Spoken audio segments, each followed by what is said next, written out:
This week's Parsha is a double Parsha of Mattot-Masei, and in it we read the phrase Vayal Haron HaKohen El Hohaha Al Pi Hashem Vayamat Sham. Aaron goes up Mount Hor and dies there at the word of God. And it carries on B'chodesh HaChamishi Be'echad L'chodesh, in the 5th month, on the 1st of the month. Rabbi Yehuda Greenspan, in his book Hiyuchacha Shel Torah, says that this is actually the only yahrzeit mentioned in the Torah. And I am sitting in front of one of our shul's memorial boards with the yahrzeit of my dear grandparents, father and aunt.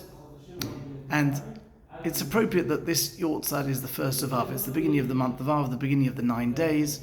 And Aaron, of course, was a lover of peace and a pursuer of peace, at a time when we know that on Tisha B'Av both the temples were destroyed because of sinat chinam, baseless hatred, and the symmetry between hatred and the way back from hatred to seek peace amongst ourselves is to emulate the life of Aaron HaKohen in his pursuit of peace.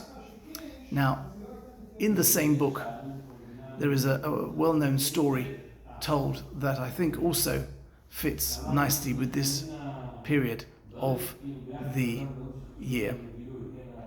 Several versions are told, but the one I liked the best was that two people are arguing over who owns a piece of land adjacent to their fields, and eventually they come in front of Reb Chaim of Volozhin, the famous head of the famous yeshiva in Volozhin, and they state their cases, and he hears both parties.